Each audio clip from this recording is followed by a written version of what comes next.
Hi, I'm Jimmy. In this video, we're looking at how the coronavirus is impacting the investing landscape. Ideally, we want to identify potential pitfalls that are created by the coronavirus, as well as potential investing opportunities. Where could they be hiding? And hopefully, we can use this knowledge to get us closer to our personal goal of financial freedom. Okay, so I'm sure we all know that the coronavirus is a virus that has been dominating headlines, and it looks like it originated in China, and it has spread to a couple dozen countries.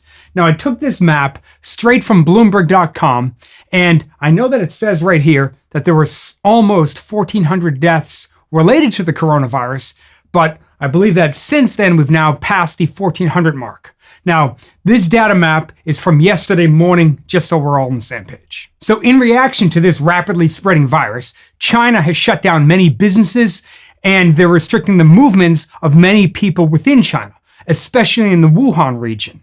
And obviously, this is going to hurt the global economy, since China is the largest manufacturer in the world, and their ability, or their manufacturing ability, once it's been cut off, well, clearly that's going to restrict the supply of many other businesses that count on Chinese products to either build their own products or to resell to the rest of the world's economy. So broadly speaking, this has the potential to really hurt the global economy, depending on how long the coronavirus goes on for. How long do things stay shut down for? Now, the impact of how a slowing in China can ripple through a lot of the world's economy can largely be seen in this dry bulk index. And as we can see, this index has really tanked recently.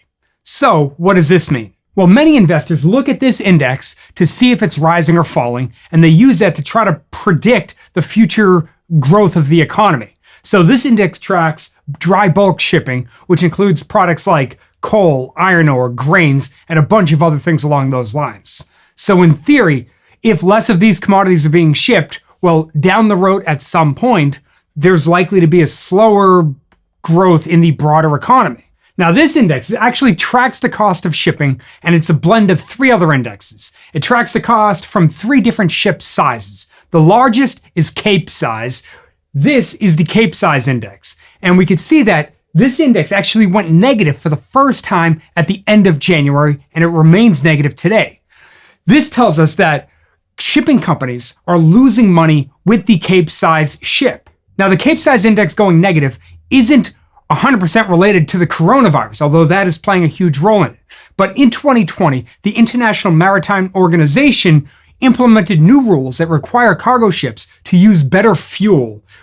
And that ultimately is having a meaningful impact on what it costs to ship products. So clearly that's going to add a ton of pressure to the Capesize Index. Combine that with the dramatic reaction to the coronavirus, and prices are going to be forced lower due to a lack of demand, since nobody's really shipping anything right now.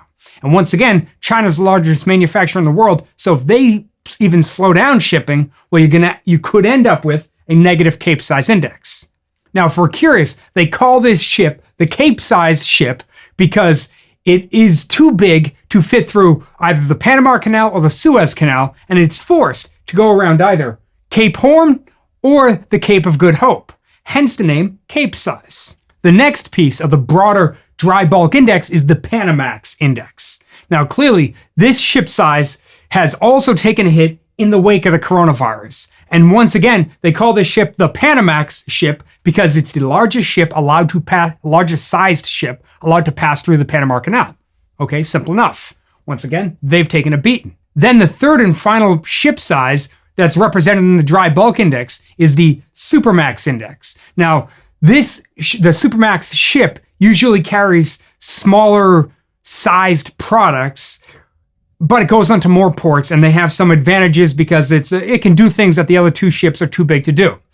Clearly, this index has once again been beaten down thanks to partly the coronavirus. They're also vulnerable to the new rules of the IMO, or the International Maritime Organization, but the coronavirus is really leading a lot of this. Okay, so what does this mean for us investors? Well, clearly, the broader dry bulk index is calling for a pullback in the economy.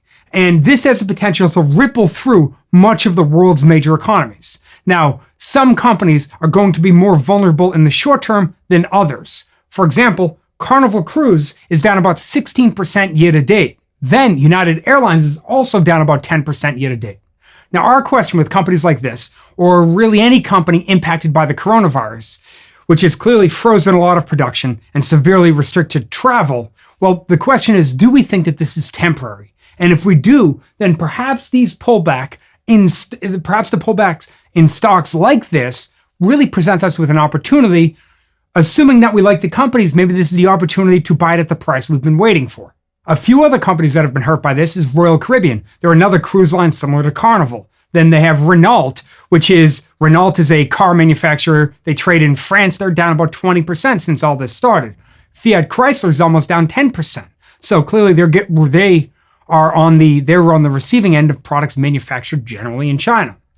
Then some real interesting companies are actual dry bulk shippers. Good example of this is the Navios Maritime Partners, ticker symbol NMM. They're an international dry bulk shipper, and currently, thanks to this huge drop in the stock price, well, they have a dividend yield of more than 10%. Now, I haven't done a deep dive into this company in a few years. I used to cover this one a while back, so I'm not 100% sure that this is in fact an opportunity, but this might be worth us doing a deeper dive. Let me know in the comments below if you think this is one of those or other dry bulk shippers. There's a few of them out there. If you're interested in that, let me know in the comments below. If you know anything about it, put those in the comments below because maybe this is a great opportunity. So that's something we should watch for. Then there's other companies like Tesla, which is doing quite well. Apple, which is also doing quite well since all this happened. And we know that they manufacture a lot of stuff in China, but for some reason that really hasn't hurt the stock so far. So I think the smartest thing for investors to do is to use this pullback in various companies as the potential opportunity to buy these companies at better prices. The first question is, do we think the coronavirus is temporary? Now, personally, I think I hope it's temporary. And assuming that we do think it could be temporary, well, how's that going to affect the companies? It's going to affect different companies differently, but overall that's likely to be a short-term impact on that company. So right now we're in the first quarter. So a lot of companies' first quarter earnings could get hurt by this. And if that does happen, perhaps some companies pull back even further as earnings start to come out. So you might end up with weaker first quarter earnings. But then on the flip side of that is that if you end up with weaker first quarter earnings in 2020, well, when the first quarter in 2021 comes out, you're going to have easier numbers to beat. Year-over-year growth is going to look better thanks to a temporary dip in earnings to what we are hoping is a one-time impact of the coronavirus. So that could end up setting up a lot of companies to be a good long-term buy and hold. Now, if you're not sure what stocks are best to look at, I actually did a video called The Art of Finding Great Long-Term Stocks. So if you're curious, that could be a good next video for you to watch. There's a link here. There's a link in the description below. And thank you so much for sticking with me all the way into the video. I really appreciate it. Thanks, and I'll see you in the next video.